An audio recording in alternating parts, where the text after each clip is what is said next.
In these problems, we are using the product to sum and sum to product identities. And here they all are. That's a lot of stuff. I don't expect you to memorize these, but definitely have this in your notes, have it available to you when you're doing these problems. In the first one, we have a product. We have the sine of 7 pi over 12 times the sine of pi over 12.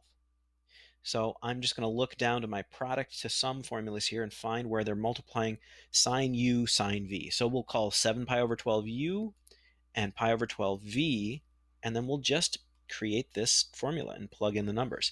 And really, that's all there is to all of these sum to product and product to sum formulas.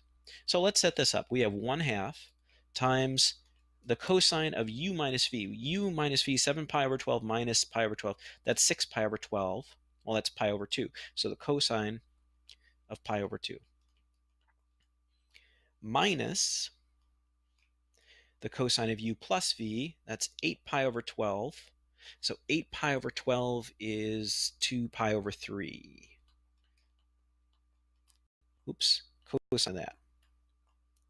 Okay, and let's find those values here. The cosine of pi over 2, that's the x value, that's just 0. So this is 1/2 times 0 minus something. And at 2 pi over 3, we have a cosine value of negative 1/2.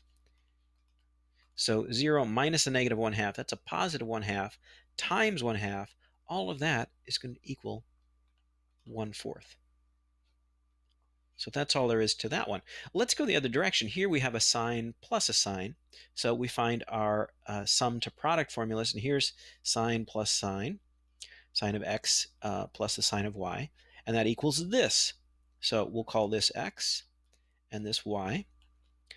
So we've got 2 times the sine of x plus y over 2. So x plus y would be 8 pi over 12, but then divided by 2, so that would be 4 pi over 12 or pi over 3.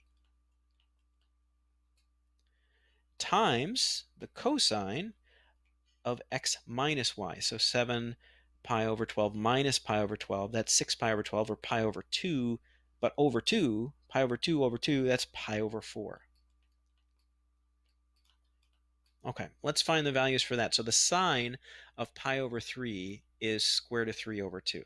So we have 2 times the square root of 3 over 2. And then the cosine of pi over 4 is the square root of 2 over 2.